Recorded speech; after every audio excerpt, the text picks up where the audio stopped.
So I'm your host, Lazlow, and I'm going to show you some crazy 23 Mandela effects that you've never seen before. We're going to have a good show. So sit down, relax, and this is going to be fun, okay? Yeah.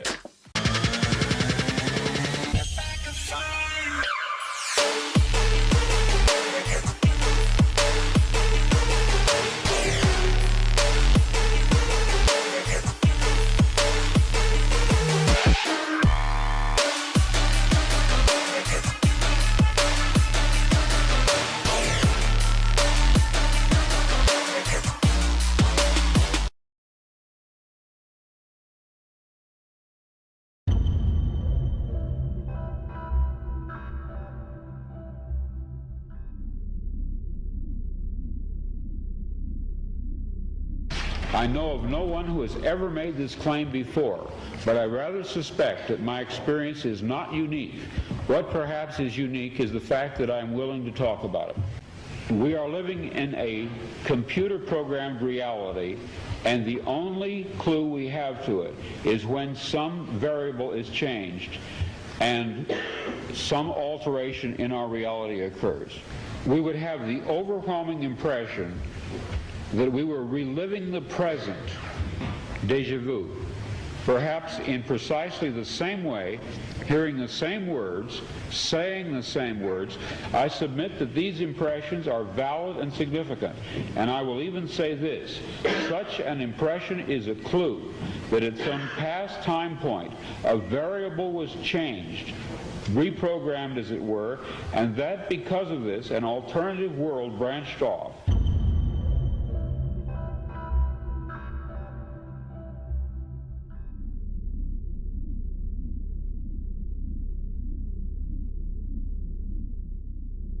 I'm left with the puzzle of trying to figure out whether I live in the Matrix or not. Wait, you're blowing my mind at this moment. So you're saying, are you saying your attempt to understand the fundamental operations of nature leads you to a set of equations that are indistinguishable from the equations that drive search engines and browsers on our computers? That is correct. So Wait, wait. I have to just be silent for a minute here. So you're saying as you dig deeper, you find computer code writ in the fabric of the cosmos? into the equations that we want to use to describe the cosmos, yes. Computer code. Computer code, strings of bits of ones and zeros. It's not just sort of resembles computer code, you're saying it is computer code. It's not even just is computer code, it's a special kind of computer code that was invented by a scientist named Claude Shannon in the 1940s. That's what we find very, very deeply inside the equations that occur in string theory and in general in systems that we say are supersymmetric. We'll discuss this. So there is a new pyramid in Egypt. How many thousands of years has it took for us to find this pyramid? Seriously, how many years? But it just appears out of nowhere? And people are just like, oh, there's a pyramid there. Like, how many years have we had GPS? Seriously, where did this thing come from? So how do they discover a giant pyramid randomly? Like, new discovery. Don't we have, like, worldwide GPS? Or what? Why is Greenland so huge? That's a good question. We haven't really figured it out. But we can't really put maps onto flat Earth theory, okay? No, not for me. I'm going circular for now, okay? There's no flat Earth. But Greenland is bigger than Canada. So just put it out there. Have fun. What exactly happened to the Arctic Circle? Did it melt? Where does Santa live anymore? Is he just done? You know? Seriously? Where's these elves gonna live? Are they gonna go to Greenland? Because it's pretty huge over there. And it's not Iceland anymore. It's just like this tiny little block of ice or whatever. I wouldn't find that as a land. So have fun with that. There's no more Arctic Circle anymore, guys. Wasn't like Halleys Comet, wasn't it like the biggest thing back in like the 90s or something? Halleys Comet was awesome. I was like, yay, Halleys Comet. But honestly, I know how to spell Haley, right? Isn't it like H-A-I-L-E-Y? Anyway, now it's Halley's Comet. Halley's always been out there for your breath. Halleys Comet. It's always been there this whole time, but I found pictures and rides that actually are Halleys Comet, not Halleys Comet. So, do the math. It's a conspiracy.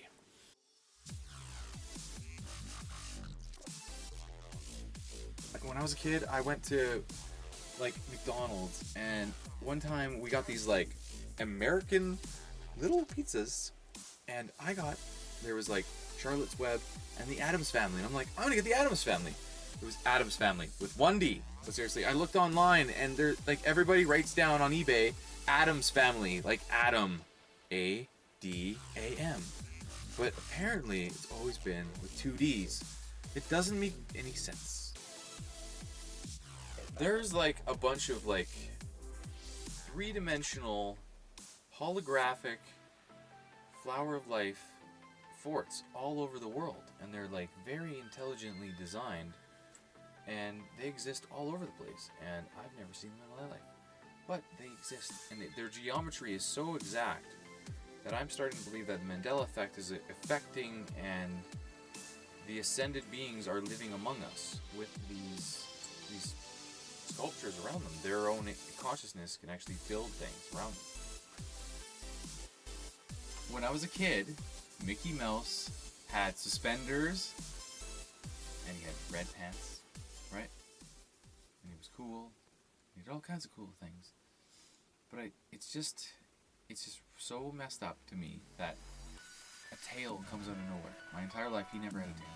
There are so many things that prove, like eBay and Amazon, and there's a video on YouTube about the steam whistle boat.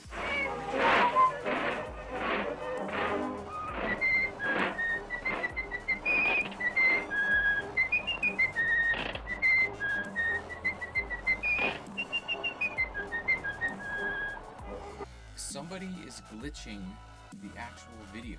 If you notice on the video, his tail actually doesn't exist for a bit, but everything else is fine, but just his tail is glitching. My final conclusion is yes, we are in a very advanced simulation. Humans of the future will run simulations of the past in the way that we run simulations, the Sims games, and then there's just one short move, that simulated universes, almost by definition, will outnumber real universes. And therefore we are a lot more likely to be among the simulated ancestors than the real ancestors. Now again, this everyone acknowledges it seems a little crazy, but the assumptions that you have to take on board are not so weak. And I would add to this the somewhat disconcerting idea that if in fact we are running as a simulation on a computer of the future, this computer could have been built by Mormons or Scientologists who would want to simulate the truth of their religion.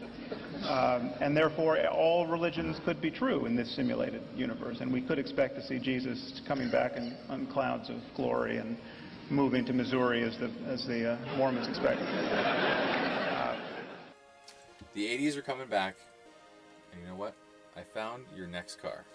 Introducing the Ferrari Station Wagon. I don't understand what is up with this Dimensions obsession with station wagons, but who's dumb enough to actually buy one of these things?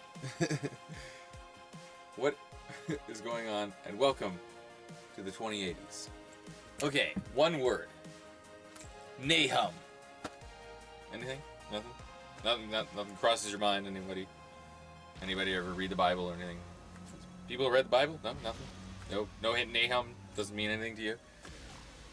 Well, it's always been there, and there's a book in the Bible called Nahum.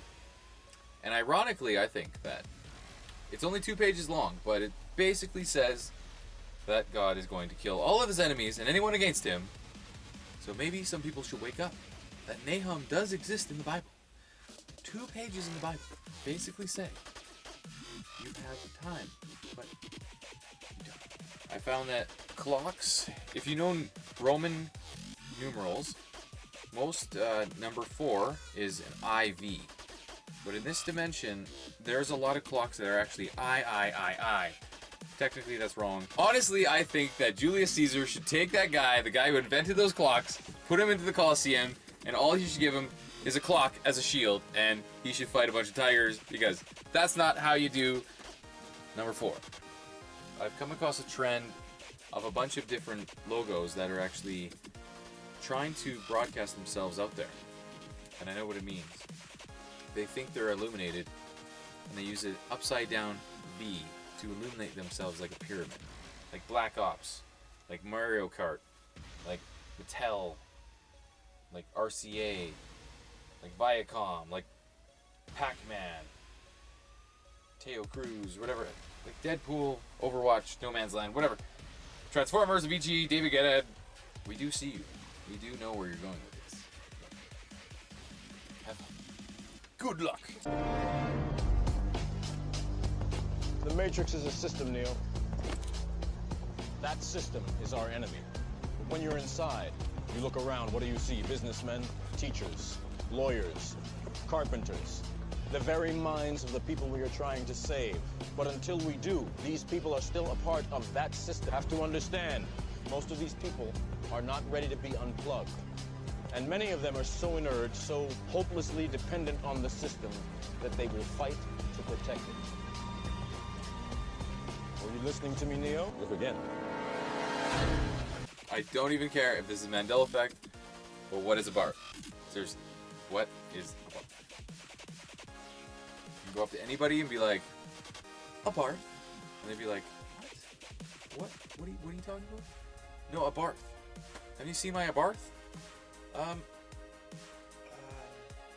Say that again?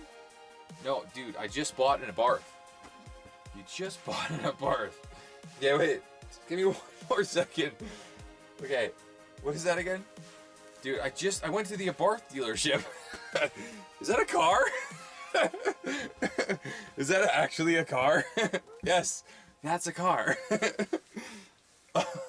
Next time I wake up in my dimension, and then I wake up and the car is called a Kazort! Kazort. Kazort. Haven't you seen my Kazort? An electron is a tiny, tiny bit of matter, like a tiny marble. Let's fire a stream through one slit. It behaves just like the marble, a single band.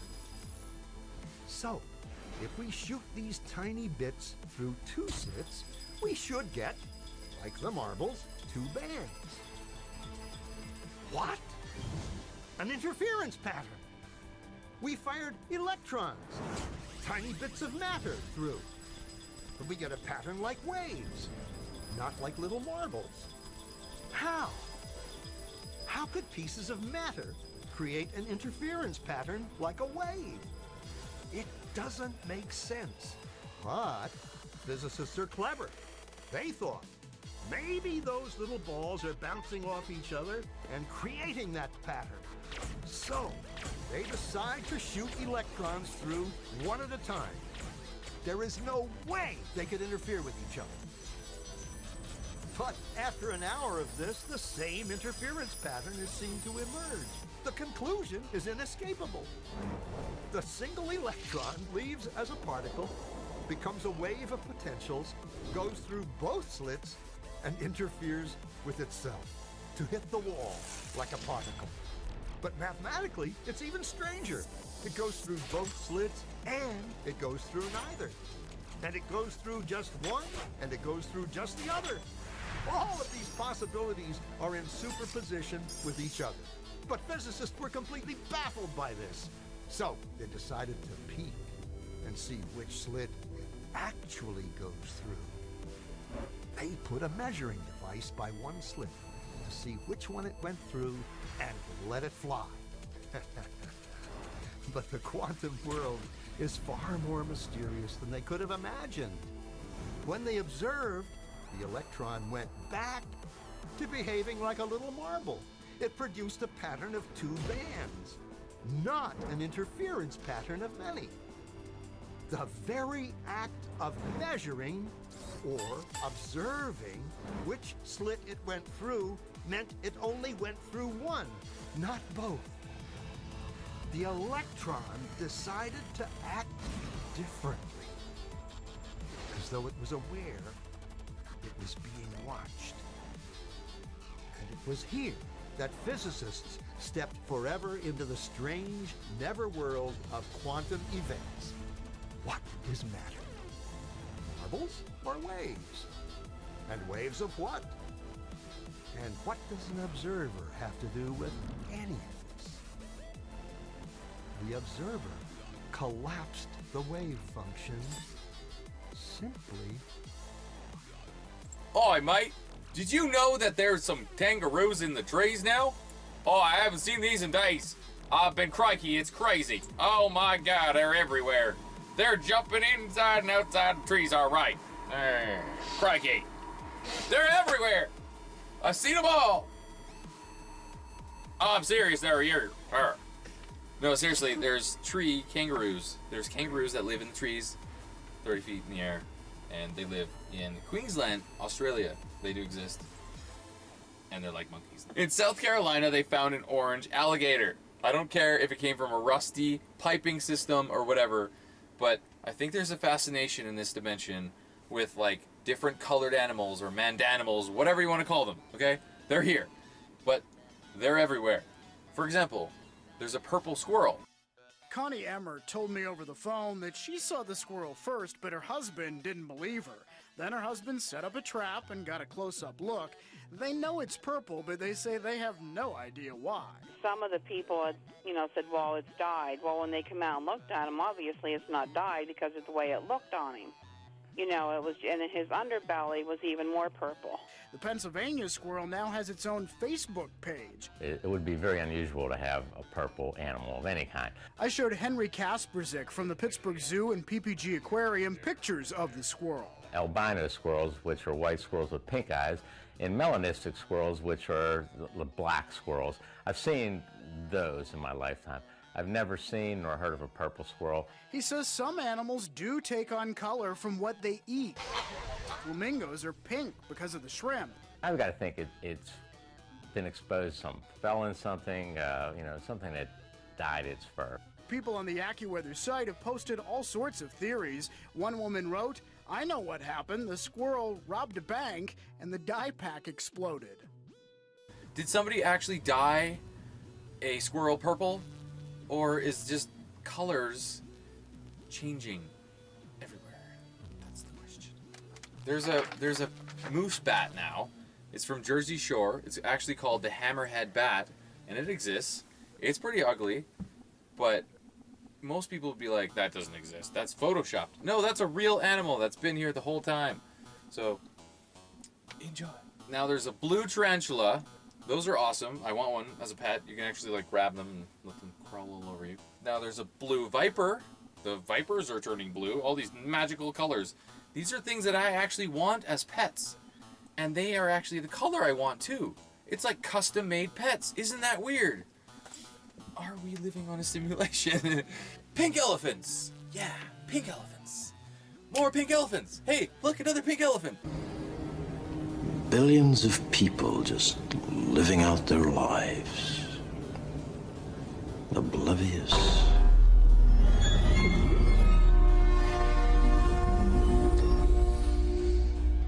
So for everyone who loves my videos, I will make more videos, but my next video is going to be about what is the real answer why the Mandela effect is happening. And I've broken down every possible situation of how it's possible. And I actually have come to my final conclusion of how the Mandela effect is happening among us, and it's going to be something that you may have to sit down for once again. So I'm out, and I'm Lazlow. The Matrix is everywhere. It is all around us. Even now, in this very room. You can see it when you look out your window, or when you turn on your television. You can feel it when you go to work, when you go to church, when you pay your taxes. It is the world that has been pulled over your eyes to blind you from the truth. What truth? That you are a slave. Like everyone else, you were born into bondage. Born into a prison that you cannot smell or taste or touch. The greatest form of control is where you think you're free, when you're being fundamentally manipulated and dictated to.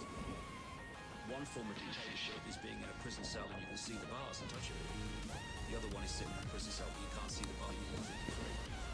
A prison for your mind.